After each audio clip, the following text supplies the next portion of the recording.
People say they want financial freedom, but do you really know what that is? Do you really know exactly how much money you need? And do you know how to get there? I've helped millions of people radically improve their finances, and I get messages every single day telling me how they have incorporated it into their lives. So in this video, I'm gonna give you the brutally honest financial advice you need to hear if you wanna become financially free. Starting with step number one.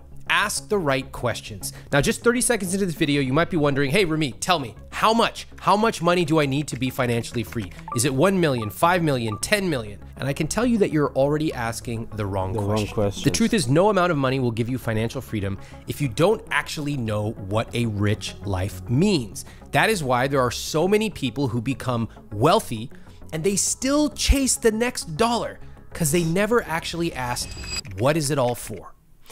To be honest, he's saying all the right things. So yeah, I was gonna do this video, but I'm glad I done this because a subscriber suggested this. So let's see. You need to understand your personal definition of a rich life. There's no point chasing a random number without a personal reason behind it. Remember, your rich life is different than mine. That's how it should be. Unlike most people, you shouldn't just pick a number.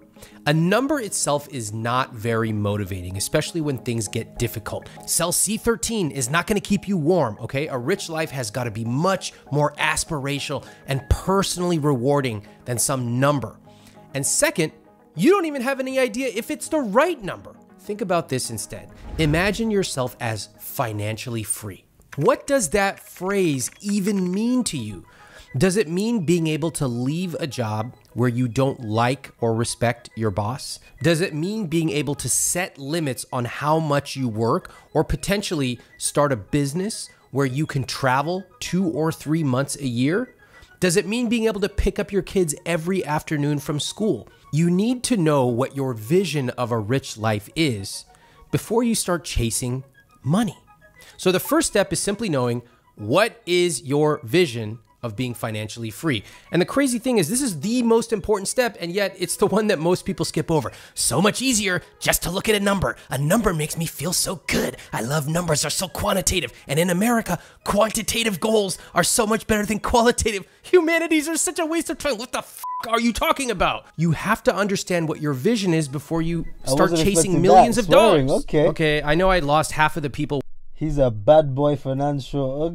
Okay.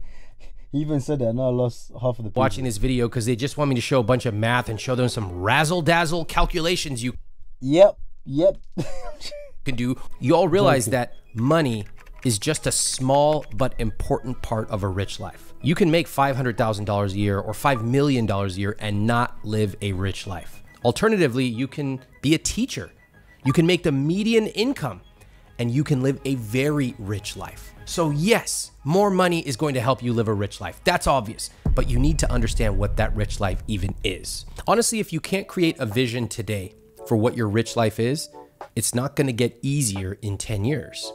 And sometimes we hear words like create a vision, and we think it's gotta be this thing we sit, watch the sunset, and sketch out the rest of our lives. That's not how it is. Right. Sometimes a rich life can be as simple as, I like this pen. I'm going to go on a pen travel journey to Japan, to Norway, and I'm going to find the very best pens. What? All right, I might have to disagree with that one. Most people watching, especially some of my audience, when they're talking about rich life, you want to make money so you have financial freedom, you can take care of your family and all of this stuff. The pen, sir? Let's carry on watching though. A pen? Oh, hell no. Could be as simple as my rich life starts with having a iPhone charger in every single room. But of course, being financially free is bigger than that. And that's why I'm emphasizing the importance of setting these big, beautiful goals. So to achieve financial freedom, start by defining what your rich life looks like. Think about it. What would you like to be spending more on? And what would you like to be spending less on? What would you like to be doing with your time? What will it feel like when you wake up and when you eat lunch and in the afternoon and when you're with your family or your friends? Think about that. In other words, instead of obsessing over a specific dollar amount, focus on what you truly want to get out of life and how your money can support that vision. Start by asking yourself these important questions. How many hours do I want to work each week? What do I want to feel like at different parts of the day, week, and year? How do I want to spend my time outside of work? Where do I want to live? Why do I want to live there? And how much money would I need to be able to create this vision of my rich life? Because you know what I think is crazy? That we now live in a world where people are so lazy that they need this. They need things like this to motivate them. You know, how would I feel when I have this money? Like, there's no longer that hunger where you should have this. Obviously, motivation is fleeting, meaning it comes and goes. But this innate desire for you to want to create something, to be able to provide for your family, your wife, your future family and kids and all of this, it's embedded within you. You're just too lazy or too arrogant or ignorant to learn from people who are already where you want to be. So hence to why we do these videos, to be able to show you guys, hey, fix up. Stop living your life like you got 100 years left, because you most likely don't. Really, financial freedom is about aligning your money with your personal goals and values. And it has to be done together. One of the biggest mistakes that people make is they say, I'm going to make a bunch of money and then I'll figure out what my rich life is. Listen up, you freaks. Would you ever say, oh, I'm going to wait until I'm 50? I like this guy. Oh my days. First time. Shout out to subscribers for suggesting this video. I genuinely like this guy. He's funny. 55 years old, and then I'm going to make some friends. Well, some of the people watching this video probably are doing that right now. That's why you're sitting alone. And if you look at your text message, it's literally completely blank. Since 2008, you haven't received one text except for Capital One saying, here's your login code, 025683. You can't wait until you're 55 to make friends. Just like you can't wait until you have money to create your vision of a rich life. You've got to start now. You've got to build the muscle of envisioning that rich life, of living it, of realizing, oh my God, I actually don't care about pens. I want something else. I want a beautiful mouse. That's what my rich life is at this stage. And then you can start to develop it. Ultimately, your rich life will always be about not just what, oh, I get to buy some stuff. Fine, I love it. But also who. Who do I get to take with me? Who do I get to delight? Who do I get to surprise? And these are skills you've got to learn by doing them. Now, if you don't make your financial goals specific, you're going to end up doing what a lot of other people do, which is simply chasing this elusive number, trying to solve a hole in your soul that will never be solved by Excel, and saying, I just need another 250,000. I just need to be able to withdraw 3.2%, not 3.5% per year. Safe withdrawal, 3.2, okay, it's fine, risk. The problem is this is exactly how people get stuck in the rat race. Regret really often comes from not having a vision and from having your money be misaligned with the kind of life that you want to live. So ask the right questions. Only then can you take the practical steps towards true financial independence, which brings me to step 2. Secure your financial base. Now, you can start making steps towards financial freedom today, right now. And it doesn't matter if you make $35,000, $50,000, $400,000 a year. This principle works. You just have to adapt it for your own situation. But first, you need to secure your financial base. You need stability. And stability is not the most exciting thing when people talk about money. They'd rather talk about infinite banking. But stability is essential. I love stability. I created what's called the tripod of stability. That means 3 things are super important in my life. I need to make sure they are stable. Work, relationships, and what the hell was the third one? Oh yeah, money. That needs to be stable. What does that mean? It means that I'm spending time with my friends and family. It means that my money is invested primarily in low-cost index funds. It's automated. And that allows me to take risks in other parts of life. See, there's no financial freedom without financial security. Many of the stories that you hear seem like moonshots. This person got accepted to the NBA. Wait, rewind that. There's no financial freedom without financial security. It's so true. You need to free up your time, and you unfortunately you can only do that when you have financial abundance or financial freedom. You could do what you want. You're in control of your own time. Most people, I'm beginning to figure out, most people actually just want the freedom to not have bills raining down on them and they can't handle. If you go in the UK, if you're in the UK, for example, all you hear is cost of living, inflation, cost of living. How are people surviving? How are people living? Majority of us just want to be able to take care of our family, normal. But we're living in a world where that's no longer a thing. So you need to start something. Do something, you lazy self. Side hustle, build something. But instead you're sitting there watching videos. Oh my days, man. But don't, obviously, still watch this video and then you can get started. Yay, this person sold their company for $55 million. That's fantastic. But I don't build a rich life based on hoping that I'm winning the lottery. No, I'm going to engineer a rich life step by step by step, even if it feels a little boring at first. This foundation, this long-term thinking, it's a total necessity. It's the same principle that is a necessity in money, in fitness, in healthy relationships, and anywhere else you're trying to improve your self-development. First, the non-negotiable. The truth is, high interest debt, like credit card debt, is one of the biggest barriers to building wealth. If you are stuck paying high interest debt, like 26.99%, it's going to be very hard to get financial freedom. This is why it always confuses me when people are in $28,000 of credit card debt and they're sitting there talking about generational wealth. Generational wealth? Why don't you pay off your credit card debt first? This is like somebody sitting there in their kitchen going like, Ramit, I really think we need to add an extra bedroom. It's really going to increase the property value, and we certainly need extra space. Our family's growing. I'm like, your f***ing house is on fire right now. Why are you talking about a renovation? Pay off the debt.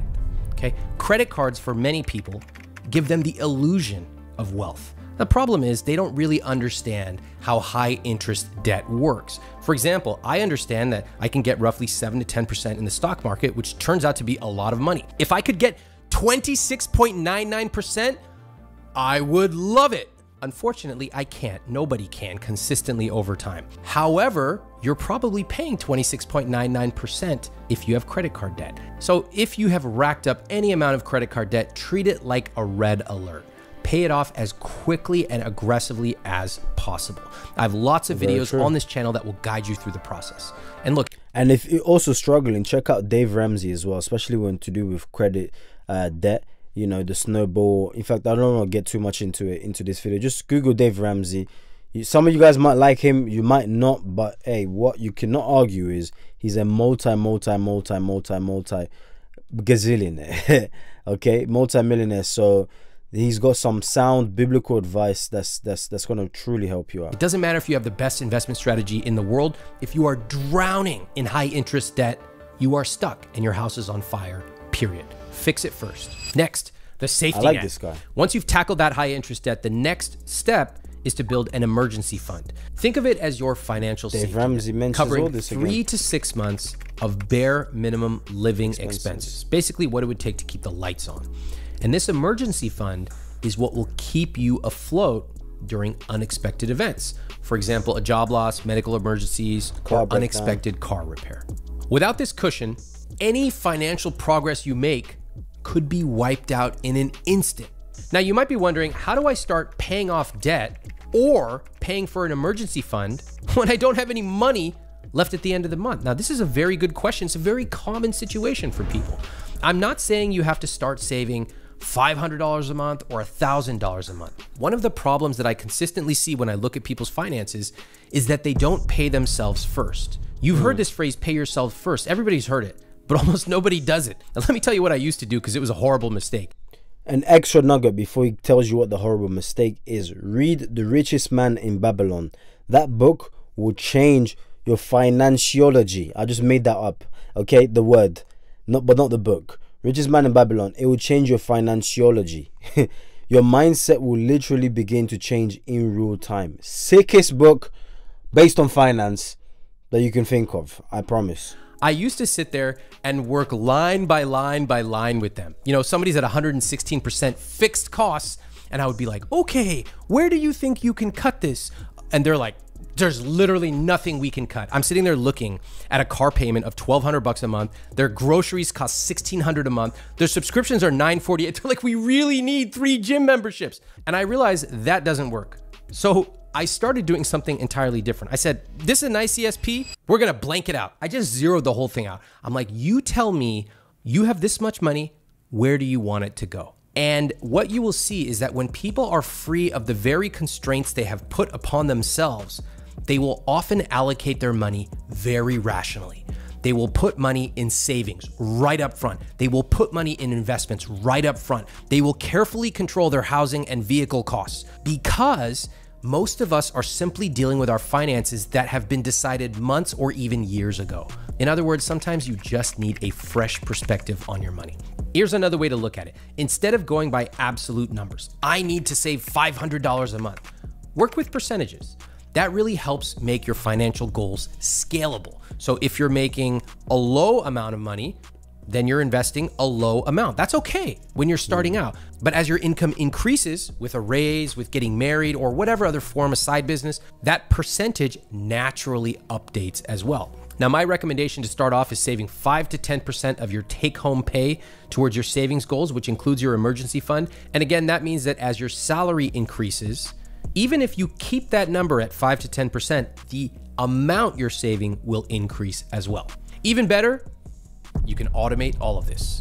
I don't want to be sitting in Excel and typing all these numbers and calculating stuff. I don't want that, okay? I got other things to do like eat. So you automate this. I'm not kidding when I say that automating your money will be the single most profitable system you ever build. You can get that automation system in chapter 5 of my book. Again, I got plenty of videos showing you how to do this. So make sure you subscribe. Hit that button right now if you haven't already done it. It's for free. Automation is your best friend because it takes the guesswork out of managing money. Set it up once and your money works for you in the background. Now, where do you automatically save for this emergency fund? Well, I recommend a savings account, or better yet, a cash account. One that I personally use is this video's sponsor, the High Yield Cash Account from Betterment. And I like this account so much that I actually standard base rate afterwards, which is currently 4.5%. Just look at the comparison.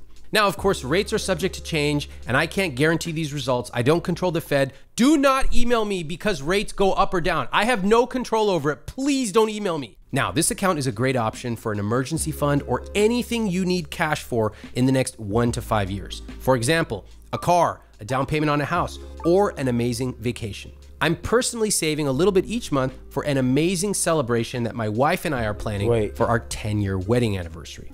So if you need to save money and you want it to grow, consider the cash reserve account. We're still on an ad. So whilst he's finishing off his ad, I just noticed literally the red bar at the bottom right there. Look, I want you guys to let me know in the comment section down below. What are you struggling with finance-wise? And I'm most likely going to make a book about it because I want to get back to my usual finance videos that I make. But these videos are very interesting. As a YouTuber, primarily what I do is I like to learn extra things. So if you don't know something, you want to learn. You always want to be in a learning zone, right? So what I do is I'll research videos and just watch things. And that's literally what I'm doing. I'm taking you guys along with me. My normal usual financial videos will come back, guys. But in regards to finances, let me know in the comment section down below what you're currently struggling. Are you in university? If not, are you in a range where in your 30s, above 30s, you're struggling to save? You should. It is normal for you. You need to aim to have at least 6 months of your expenses liquid meaning in the bank, because mama said there will be days like this, there will be days like this. My mama said, meaning emergencies might come and you don't want it to happen and you have no emergency fund, aka the name emergency fund. And when you have that emergency fund, don't touch it unless there is an emergency. So these things are crucial. Some of the things he's mentioned is pretty much, you know, things that you guys should already know because I've made plenty of videos on it. But if you don't, then obviously do your research, stay tuned. And yeah, I'm going to be making bangers, guys, absolutely bangers. So your boy Ronnie MP is actually back. And yeah, without further ado, go to this channel. Link should be in the description down below. Go to this channel to finish the rest of this video. Like, subscribe, and suggest what I should check out next. If not, the usual financial videos are coming back very, very soon.